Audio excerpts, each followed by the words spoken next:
Here at Helmuth Ford, we are a small town dealership with no hassle and no pressure. Come to the Keswick Tavern in Keswick, Iowa this Friday, February 28th from 8 to midnight for live country music from Luke Fox. Luke is making his debut here in Southeast Iowa, so come out and have a great time. The Keswick Tavern is at 117 South Iron Street in Keswick, and there's no cover charge. Get your friends and have a fun time this Friday night. Live country music this Friday night from 8 to midnight with Luke Fox at the Keswick Tavern. The Brooklyn Opera House in Brooklyn, Iowa presents Jordan Bean with Sam Roberts in concert Saturday, March 1st at 8 p.m. Tickets are just $12.50 in advance, $17.50 at the door. Jordan Bean is the Iowa Music Awards Country Music Artist of the Year for 2024 and the 2023 Midwest Country Music Organization's New Artist of the Year. It's Jordan Bean with Sam Roberts at the Brooklyn Opera House Saturday, March 1st at 8 p.m.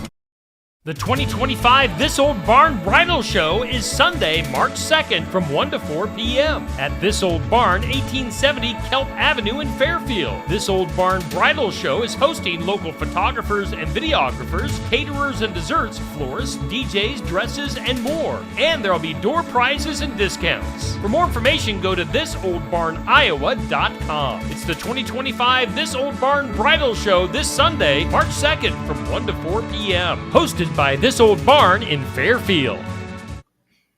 Welcome back to the show. Welcome back to the show.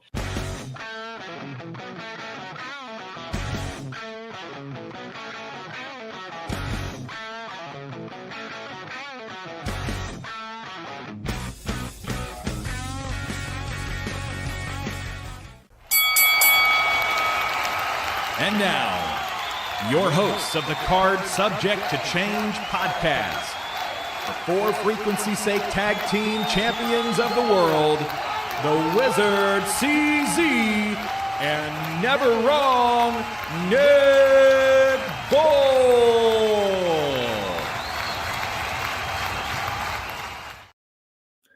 Hello, everyone, and welcome back to another exciting edition of the Card Subject to Change podcast, the podcast by the fan, for the fan. Of course, we are powered by Lopez Pizza, built by Durham Remodeling, colored by Ryan Allison Tattoo, and protected by Jared Zook of Country Financial. So glad you found us. So glad to join us. If you like talking pro wrestling with pro wrestling fans, this is the place to be.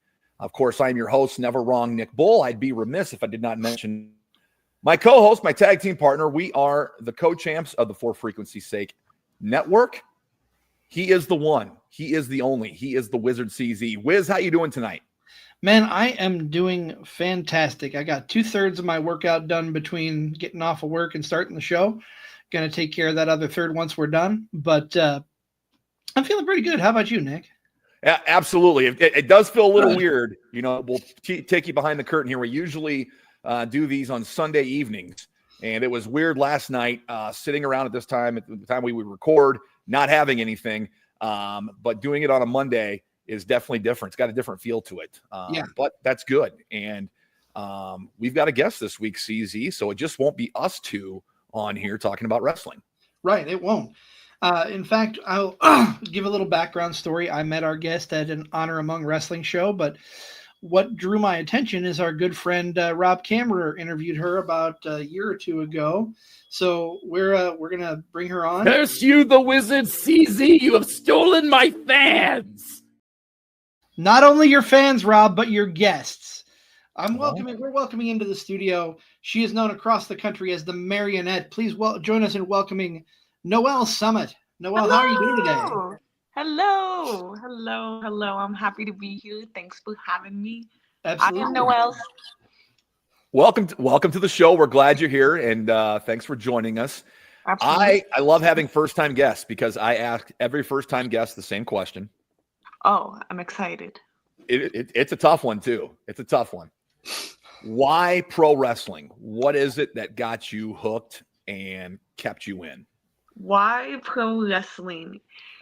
You know, I think the thing that's always kept me hooked and always come back to it, because I think most wrestling fans, I got into it and then had some times where I kind of felt away from it.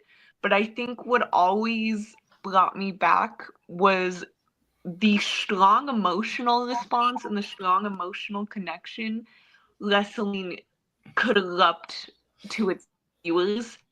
And like because I can say it, like my favorite wrestler of all time, Bryan Danielson, and that's because I started watching wrestling right around 2013, during the Yes movement. And I remember being so emotionally connected to that story, and I remember getting so emotional watching him finally win. It's I think it's really just, gosh, like that's what wrestling does to you. You're not expecting it, but it grabs you and it pulls you in, and it's the intensity and the emotion it elicits. I don't even know if that's a word, but It is now. It is now. yes, elicits from people. It's one of the kind. You can't get it watching a movie. You can't get that watching a movie. People may argue you can't watching a play. It's its very own thing. It's its own form of entertainment and sport. So that's a good answer. We haven't had that answer before. So I love hearing it. I love hearing it. What you talk about Bryan Danielson and you got involved in the Yes movement. Was that like the first major thing that you really, remember as a wrestling fan, like getting behind, or was there something else that you watched that got you in? Oddly enough, it wasn't anything I watched, but it was a video game. It was, I believe my brother had got like a PlayStation 2 or 3 that Christmas, whatever was the newest PlayStation at the time, and my grandma just got him a bunch of random games, which included SmackDown versus Raw 2009, I believe. Oh yeah. And I remember we just played it and we loved it. I remember our favorite wrestler was the Big Show. I love the Big Show. Paul White. We would always play him versus Mark Henry was our thing. John Cena, and then one day we realized, oh crap, we can watch this on TV. I mean, I even remember like the first description, when you would have on demand and you would click on the shows and it would give you like the what's going on, and it was SmackDown 2013, maybe 2012. Alberto Del Rio versus John Cena in an arm wrestling match. That was an episode of SmackDown. I remember it. I remember it so vividly. That's fantastic. Let me follow up and ask you. You're talking about what got you into wrestling itself. What was that crystallizing moment that said, I've got to do this? What brought you in to be a wrestler, just in general, coming into to do it instead of just watching it? I think it was right around the time of the women's revolution. I remember vividly when Becky, Charlotte, and Sasha, they all debuted, and this was right around the time I was just coming and getting back into wrestling, and I think because I was older, I was around 13 at this point.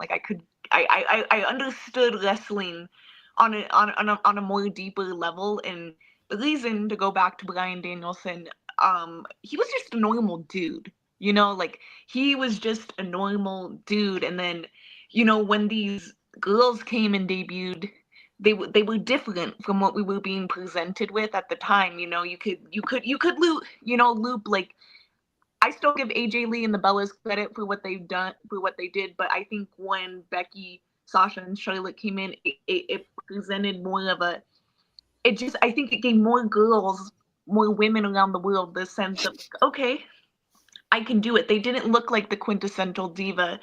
And I remember at Christmas, I was 13 years old, sitting in Tea Garden. It's a local Chinese restaurant down in Colorado. I'm sitting with my aunt, my uncle, and my grandma. We're eating, and they're asking me, hey, what do you want to be when you grow up? Blah, blah, blah, blah, blah. And my uncle made a comment, and he was like, I remember when you were 8 and you wanted to be a pro wrestler, and and you wouldn't make any money at that. And I guess that was really me and my uncle are cool now. He was joking, don't worry. But he was just joking, and it was kind of I don't know what clicked in my 13-year-old mind in this Chinese restaurant, but I was like, you know what? I'm gonna do it. Like, I'm gonna do it. Why not? Why not? Why not? So it was at that point, I started saving. I remember I had this like little book, like box. It was like a book that looked like a box. It was a box that looked like a book. And I was saving my pennies. I got my first job at 15, actually. They, break in child labor laws. Like I ended up running that place in less than 3 months, so it was good. And I started saving for wrestling school. So yeah, that's kind of how all of that kind of came into fruition. Before we get back to you in wrestling school, I want to bring up, you talk about the Bellas and you talk about AJ Lee, and then you talk about how Becky Lynch and Charlotte and, whoever else you want to name there took it to the next level. How about the women now? Like, it's gone beyond that, in my opinion. Like, I know what Becky and Charlotte and Bayley and Sasha Banks, Mercedes Moné did when they were coming up through NXT, but I just feel like the women after them, like, hit it out of the park. I mean, Rhea Ripley is a megastar, and in my opinion, she may be bigger and better than Charlotte Flair ever was. I know Charlotte's got the title reigns, but I think Rhea Agreed. is above Charlotte right now. She, if just like, I think the women now, they are really producing megastars out of. Like, I think, like, and as a woman on the indies, it really makes me feel like, gosh, like I have to turn it up, because I'll admit to you guys, there's some nights where like I'm watching Raw, I'm watching SmackDown, and these Julia, Stephanie Valkyrie, Rhea Ripley, all these women, it's like, gosh, like it's amazing, but like, as a woman on the indies, you're like, gosh, like I gotta lock in, like. There is no skating by in the women's division anymore. Like I really think like the women now, like I was saying, we're able to get megastars that can go for 5-10 years with the company, i.e. Becky Lynch. What we're seeing with Rhea Ripley, like what I thought was very cool was I'm blanking on when it was, but after Rhea beat Liv and Undertaker came out, essentially she was Lady Death to the Undertaker. Like that was the first episode of Raw on Netflix, but I know exactly the first episode of Raw on Netflix. Yep. Like that, like that is the first time I've ever seen a female talent, be compared to like such a legend like that. So as a female watcher, that was just a big deal. Okay. Like, I think the girls are just fine, but like I don't know, like we're finally capable, and we finally have the opportunities of getting to that level. Because I don't know, like when seeing her and Undertaker stand there together, that was a special moment, I think, for all women in wrestling. Like giving her that kind of love was really cool to watch. And I mean, we've come a long way from the days of the lingerie pillow fights, because women have really made a name for something. And like you said, there are women now that are just absolutely legendary, that they've gone to such lengths to surpass what they've done and where they are. It's amazing. And I can only imagine what it's like being a woman in wrestling right now, coming up in the indies, watching where everyone's going now and just imagining what's going to happen next. Mm-hmm. That's my wonder, because we have WWE ID, and then we'll have WWE Future Legends next in line. Like there's just, it makes me wonder, is there gonna be more opportunities for me to make it, with more eyes on the product as ever, like I think what the WWE is doing with the indies is great. I think like but I feel like there's also still a lot of unknown, like on like, at least like I feel like wrestler that's still kind of coming up, but it's unknown, so it's kind of intimidating because it's like, okay, like people are watching, like people are paying attention to what we're doing in the indies. I'll just talk about like my home promotion and my original school, Rocky Mountain Pro. We've had some ID prospect matches, and it's very cool watching those guys at that level work. It's an exciting time to be in the indies. I feel like no matter what level you're at, because there's just a lot of like unknown, like a lot of excitement. And maybe it's kind of like some people have said, like it's kind of like dangling a carrot in front of somebody's face, but it's like, you know what, if you're doing wrestling just in the hopes of maybe one day getting an opportunity, you shouldn't be in wrestling. You should be in wrestling because you love this. Yes. So it's I just think it's exciting. I'm like one on the show I'm on in Evansville, Hooligans, May 10th, we're gonna have the first WWE female prospect ID match, and I think that's excited to be a part of that show.